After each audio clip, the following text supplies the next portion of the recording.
राग विज्ञान। नमो ताहि जाते भये अरहंतादि महान। जो विद्यादि सागर सुधी गुरु है हितैषी। शुद्धात्म में निरत नित्य हितोपदेशी। बेपाप ग्रीष्म ऋतु में जल है सयाने।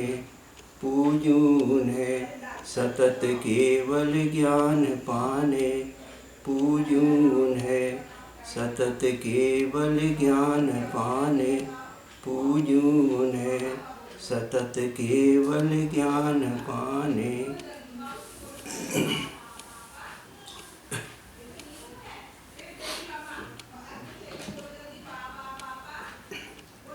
आचार्य समंतभद्र महाराज ने रतन करंड श्रावकाचार्य ग्रंथ में लिखा है, मोह तिमिराप हरणे दर्शन लाभात बाप्त संज्ञाना। राग द्वेष निवृत्तै चरणम प्रतिपद्यते साधु।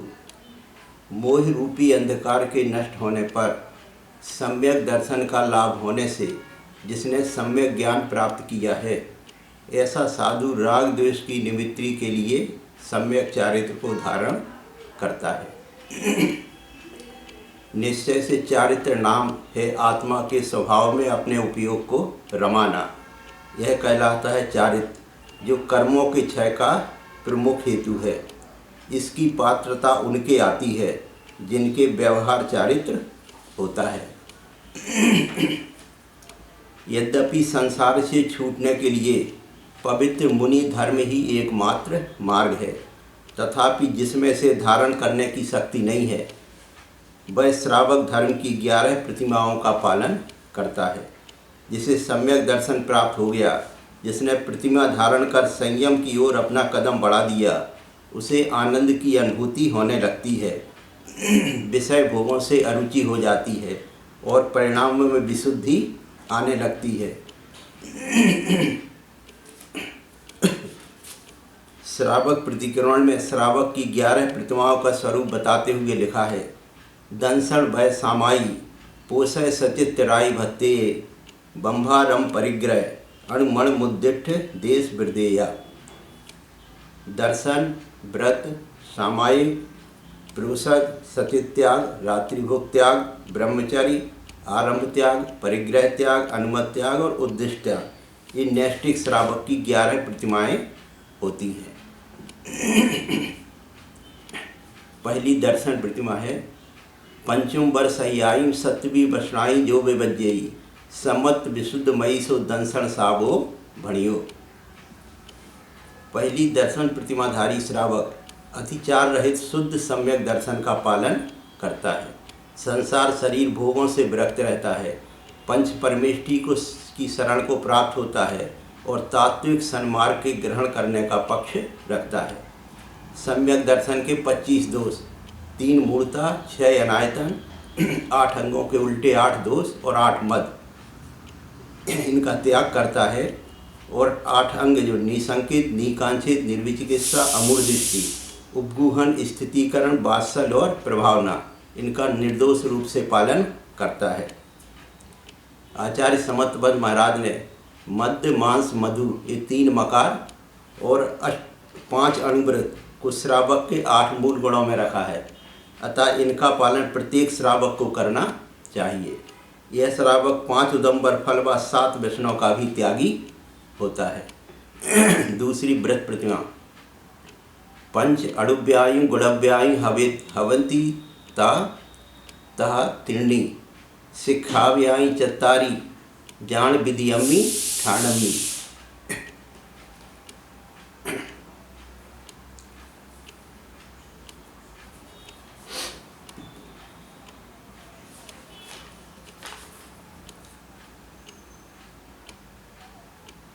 यह श्रावक 5 अणुव्रतों, 3 गुणव्रतों और 4 शिक्षाव्रतों का पालन करता है। यह दूसरी प्रतिमाधारी वृत्ति श्रावक कहलाता है।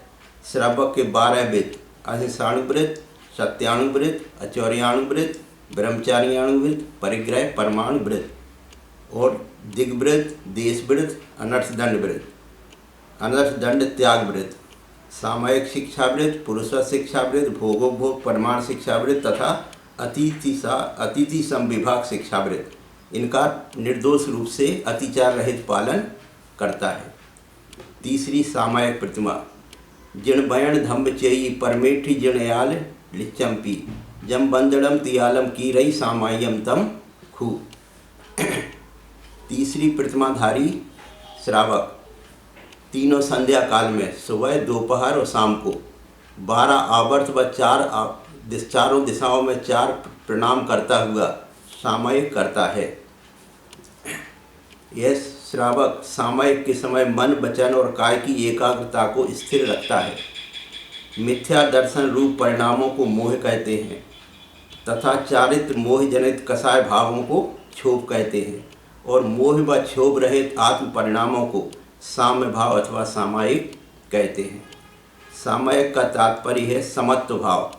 समत्व भाव का तात्पर्य है परद्रव्यों से ममत्व का अभाव करना, कसायों पर विजय प्राप्त करना। कसायों पर विजय प्राप्त करने के लिए सामयिक की साधना की जाती है। सामयिक प्रतिमा एक अलौकिक प्रतिमा है। यह वैश्रेणी है जिस पर आगे की संपूर्ण साधना निर्भर है। जब तक अंतस में सामयिक प्रवेश नहीं करती तब तक संपूर्ण क्रियाएं अधूरी हैं। निजानंद का सामयिक साधन तो सामयिक ही है। यदि निज के निज अशरीरी भगवान आत्मा को देखना है तो अपने परिणामों को स्थिर करके सामयिक करो। आचार्य विशुद्ध सागर महाराज ने लिखा है, सामयिक के बिना कोई भगवान नहीं बन सकता। भक्ति करने से स्वर्ग तो जा सकते हो, लेकिन यदि सामयिक नहीं की तो भगवान नहीं बन सकते। यदि कोई उत्कृष्ट मार्ग है तो वह है सामयिक। बिना सामयिक के कुछ होता ही नहीं। जिसकी सामयिक प्रबल होगी उसका चरित्र निश्चित रूप से निर्दोष होगा। अतः सामयिक करने के लिए अपने साम्य भाव के निमित्त अनुकूल द्रव्य क्षेत्र काल भाव मिलाना चाहिए। साम्य भाव के बाधक कारणों को छोड़ देना चाहिए। सामयिक करने से पापाश्रय रुकता है तथा सातिशय पुण्य का बंध व क्रमशः कर्मों की निर्जरा होती है। चौथी पुरुष 2 उपवास प्रतिमा, उत्तम मध्य जहन्नम तिव्यम पोषय बिहाड़ मुद्दिठम सक्सत्तीय मासम मुई 24 पब्बेसु कायब। अष्टमी चतुर्दशी को उपवास करना और उसके आगे पीछे के दिन में एकासन करना और अपना पूरा समय धर्म ध्यान में बिताना। पाँचवीं सचित त्याग प्रतिमा, जम बज्जी यदि हरदम तय पत्त पवाल कंदबीयम अब सुगम च सलीलम सचित चिड़बत्तिमम ठाणम। इस प्रतिमा में सचित भोजन का त्याग होता है, अतः पानी, नमक, फल आदि सभी को प्रासुप करके लेना होता है। छठवीं रात्रि भोग त्याग प्रतिमा, मणबयण काय कर कारिदाणु मोदेहिम मेहुलम लब्धा दिप सम्मी जो विवजदी गुणम मिसो सावो छट्टू। दिन में ब्रह्मचर्य का पालन करना तथा रात्रि में भोजन न स्वयं करना, न दूसरों को कराना, न किसी से करवाने के लिए कहना। पहली से छठवीं प्रतिमा तक के श्रावक जघन्य श्रावक कहलाते हैं। सातवीं ब्रह्मचर्य प्रतिमा, पुब्बुत्तड़व बिहाड़म पी मेहुला सबदा विवज्जंतो इथि कहादिड़ वित्ति सत्तम गुण भम्ब 400। मन वचन काय कृत कारित अनुमोदना रूप नव कोटि से हमेशा के लिए स्त्री मात्र का त्याग तथा स्त्री कथा आदि का भी नव कोटि से त्याग करना सप्तमी ब्रह्मचर्य प्रतिमा है। आठवीं आरंभ त्याग प्रतिमा, जम किंपी गिहारम बौथोमम बसया विवज्जेदी आरंभ निमित्त मदीसो अट्ठम सावो बढ़ियो। जो कुछ भी थोड़ा या बहुत संपूर्ण घर संबंधी आरंभ का सदा के लिए त्याग करना सो आठवीं आरंभ त्याग प्रतिमा है। जीव हिंसा के कारणभूत सेवा, कृषि, वाणिज्य आदि सभी कार्यों का त्यागी होता है। नौवीं परिग्रह त्याग प्रतिमा, मोतूड़ बथ मितम परिग्रहम जो विभज्य दे से सब तथवी मुच्छणम करे दिव्याण सो सावो लम्बो।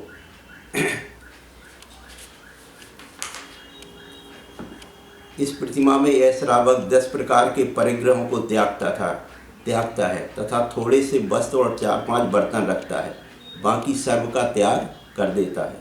जिसने अपने मन को दृढ़ बढ़ा लिया है वह ही इस प्रतिमा का पालन कर सकता है। अब वह अपने पास रुपये आदि कोई भी परिग्रह नहीं रखता। परिग्रह त्याग प्रतिमाधारी परिग्रह का त्याग करके निर्मोही बन करके साधना के पथ पर दृढ़ होकर मुनि बनने का पुरुषार्थ करता है। 7वीं प्रतिमा से 9वीं प्रतिमा तक के श्रावक मध्यम श्रावक कहलाते हैं। 10वीं अनुमत त्याग प्रतिमा। पुट्ठोबाड़ी गेहिम परेही सगिम कज्जे अणमरणम जोड़ा कुड़ा दिव्याण सो सावो 10मो। जो ग्रह के कृषि आदि आरंभ में परिग्रह में और इसलोक संबंधी लौकिक कार्यों में अनुमोदना नहीं करता, संभाव का धारक वह अनुमति विरत श्रावक कहलाता है। श्री सुब्रत मुनिराज ने 10वीं प्रतिमा के लिए लिखा है, घर में ही अब हुई परीक्षा जंगल में भी क्या होगी। 10वीं प्रतिमाधारी श्रावक उदासीनता पूर्वक निज घर चैत्यालय अथवा वृत्ति आश्रम में रहकर धर्म ध्यान करे। कुटुंबी अथवा अन्य श्रावकों के घर बुलाने पर भोजन करावे। ईर्ष्या समिति पूर्वक गमन करे। भाषा समिति सहित बोले। वह अपने या दूसरे के गृह कार्य संबंधी आरंभ में पूछने पर या नहीं पूछने पर भी अनुमति ना देवे। सहजानंद वर्णी जी ने लिखा है, गृह त्यागी ब्रह्मचारी गृह त्यागने पर और गृहवासी 10वीं प्रतिमा धारण करने पर कुटुंब संबंधी वृद्धिमान का सुगासूतक ना माने, क्योंकि वह अब ग्रस्तपने से अलग हो गया है। एलक छुल्लक कहीं जाए तो पिछी कमंडला साथ रखें, क्योंकि ये उनका चिन्ह है। उसी प्रकार 10वीं प्रतिमा वाला जीवों की रक्षा के लिए कपड़ा रूमाल और शुद्धि के लिए जलपात्र रखे। पहनने व ओढ़ने के लिए 6 हाथ वस्त्र रखने की आज्ञा है। चटाई पर सोवे। इस प्रतिमाधारी श्रावक को वर्णी भी कहते हैं। 11वीं उद्दिष्ट त्याग प्रतिमा। लपकोसी विशुद्धम भिक्षायण जैन भुंजते भुंजम जायण रय्यम योगम एआर शाम सावो सोदू। जो घर से मुनियों के निवास वाले वन में जाकर गुरु के समीप व्रतों को ग्रहण करके भिक्षा वृत्ति से आहार ग्रहण करते हुए तपस्या करते हैं और खंड वस्त्र को धारण करते हैं, वे 11वीं प्रतिमाधारी श्रावक कहलाते हैं। वे एक ही बार जल व भोजन लेते हैं। आहार ना मिलने पर समता परिणाम रख सकें, इसलिए सदा आत्मदृष्टि रखते हैं। 11वीं उद्दिष्ट त्याग प्रतिमा में श्रावक 2 प्रकार के होते हैं। प्रथम क्षुल्लक खंड वस्त्र धारक चद्दर और लंगोटी, और दूसरे एलक कोपीन यानी लंगोटी मात्र रखते हैं। क्षुल्लक कटोरा आदि में आहार करते हैं तथा एलक कर पात्र में ही आहार करते हैं। क्षुल्लक केस लॉन्च करें या कैंची से बाल निकाल सकते हैं, पर एलक के लिए केस लॉन्च का ही विधान है। 10वीं व 11वीं प्रतिमाधारी श्रावक उत्तम श्रावक कहलाते हैं। दिगंबर जैन धर्म के अनुसार मुनि आरिका उत्कृष्ट श्रावक यानी 10वीं और 11वीं प्रतिमाधारी, ऐसे यह 3 लिंग पद होते हैं। इनके धारक कृत कारित व अनुमोदना से समस्त लौकिक कार्यों के त्यागी होते हैं। वे संसार व संसार के वर्धक कार्यों से सदा विरक्त रहते हैं, उदास रहते हैं। संसार व संसार की क्रियाओं से उदास रहना ही व्रतों की स्थिरता है। सटपाहुल ग्रंथ में कुंद आचार्य ने लिखा है, एगम जड़स रूपम विधियम उक्किट साव्याड़म तु अवरठी आड़म तय्यम चौथ पुण्य लिंग दंसन रथी। एक तो निर्ग्रंथ जिन स्वरूप दिगंबर मुनिलिंग, दूसरा आरिकाओं का रूप यह स्त्रियों का लिंग है, और तीसरा उत्कृष्ट श्रावकों का अर्थात 10वीं 11वीं प्रतिमाधारी श्रावक का लिंग। इन 3 लिंगों के अतिरिक्त कोई चौथा लिंग अर्थात पद नहीं है। सभी को अपनी शक्ति अनुसार इसे धारण करना चाहिए और सदा धर्म ध्यान में समय व्यतीत करना। प्रतिमाधारी श्रावक संसार में रहता हुआ भी उससे विरक्त रहता है। प्रतिमा धारण कर लेने पर श्रावक का पूरा जीवन परिवर्तित हो जाता है। वह प्रतिमाओं के माध्यम से अच्छे प्रकार से साधन कर मुनि दीक्षा धारण कर लेता है और मुनिराजों के 28 मूल गुणों का पालन करता है। 5 महाव्रत, अहिंसा महाव्रत, सत्य महाव्रत, अचौर्य महाव्रत, ब्रह्मचर्य महाव्रत और अपरिग्रह महाव्रत। 5 समिति, ईर्ष्या समिति, भाषा समिति, ऐषणा समिति, आदान निक्षेपण समिति और प्रतिष्ठापन समिति। 5 इंद्रिय विजय, स्पर्शन इंद्रिय विजय, रसनेन्द्रिय इंद्रिय विजय, घ्राणेन्द्रिय इंद्रिय विजय, चक्षु इंद्रिय विजय और कर्णेन्द्रिय विजय। 6 आवश्यक कर्तव्यों का पालन करते हैं। समता, वंदना, स्तमन, प्रतिक्रमण, प्रत्याख्यान और कायोत्सर्ग। से 7 गुण, अचेलकत्व, नवजात शिशु के समान दिगंबर रहना, लौंच घास फूस की तरह बालों को उखाड़ फेंकना, स्नान जल से स्नान नहीं करना, क्षिति शयन, निर्जन भूमि आदि में एक करवट से सोना, अदंत धावन, नीम की दांतों या मंजन आदि से दांतों को चमकीला न बनाना, स्थिति भोजन, खड़े खड़े अपने हाथों से प्रासों का आहार ग्रहण करना, एक भुक्ति, दिन में एक बार 46 दोषों से रहित शुद्ध आहार ग्रहण करना। मुनिराज इन 28 मूल गुणों का पालन करते हैं और सदा ज्ञान, ध्यान व तप में लीन रहते हैं। आत्मस्वरूप में लीनता निश्चय सम्यक चारित्र है, पर सम्यक चारित्र की पराकाष्ठा आत्मा में स्थिरता के बिना नहीं हो सकती। 28 मूल गुणों का पालन करने वाले मुनिराज ही आत्मस्वरूप में लीनता रूप निश्चय सम्यक चारित्र को प्राप्त कर पाते हैं। बिना व्यवहार चारित्र के निश्चय चारित्र नहीं हो सकता। वेदांत की जगदीशी टीका में एक कथन आया है। एक बार एक पुरुष साधु जी के पास गया, बोला महाराज मुझे कुछ उपदेश दीजिए। साधु ने उससे कहा ब्रह्मास्मि, मैं ब्रह्म हूँ। दोबारा गया तो फिर साधु ने कहा मैं ब्रह्म हूँ, चित स्वरूप हूँ। तो भाई बोला महाराज मुझे तो और कुछ बताइए। साधु लोग बोला भाई यदि तुम्हें बहुत कुछ समझना है तो अमुक गांव में जाओ, वहाँ एक विद्वान ब्राह्मण रहता है, उसके पास जाओ, वो तुम्हें बहुत कुछ बता देगा। वह उस ब्राह्मण के पास पहुँचा, बोला महाराज मैं अपना कल्याण करना चाहता हूँ, मुझे विद्या सिखलाइए। तो ब्राह्मण बोला ऐसा करो तो हमारी गौशाला की सफाई कर दिया करो और मैं तुम्हें विद्या सिखा दिया करूँगा। इस तरह वह गौशाला की सफाई करने लगा और ब्राह्मण उसे विद्या पढ़ाने लगा। पढ़ाते पढ़ाते 12 वर्ष व्यतीत हो गए। बहुत विद्या अध्ययन करने के पश्चात उस पुरुष ने कहा महाराज अब मैं घर जा रहा हूँ, कृपा करके आप दक्षिणा के रूप में अंतिम शिक्षा दीजिए। ब्राह्मण ने कहा ब्रह्मास्मि, मैं ब्रह्म हूँ। तो बोला अरे इतनी बात तो 12 वर्ष पहले मुझे एक साधु ने बताई थी, फिर मैंने व्यर्थ में 12 वर्ष गोबर उठाया। तो वह ब्राह्मण बोला ठीक है बताया था गुरु ने, मगर तुम ही बताओ कि इस ब्रह्मास्मि का मर्म तुमने 12 वर्ष पहले समझा था या 12 वर्ष की सतत साधना के बाद अब समझ में आया। तो वह बोला हाँ मर्म तो अब समझे। ऐसे ही भैया एक मूलभूत निश्चय की बात समझने के लिए व्यवहार नय का आलम्बन लेना अनिवार्य है।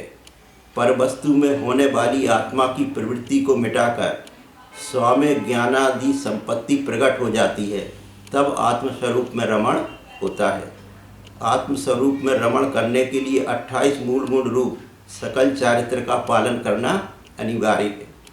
जो व्यवहार चारित्र का पालन नहीं करते उन्हें स्व की प्राप्ति होना संभव नहीं है।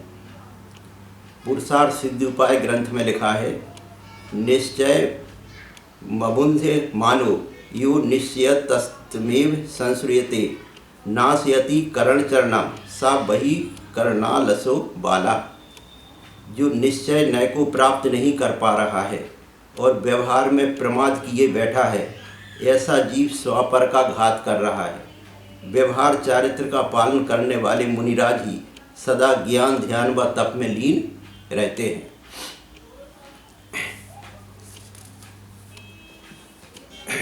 हमें यह मनुष्य पर्याय बड़ी दुर्लभता से प्राप्त हुए हैं। यदि इस समय को हम व्यर्थ में बर्बाद कर देंगे तो आगे अनंत काल संसार में भटकना पड़ेगा।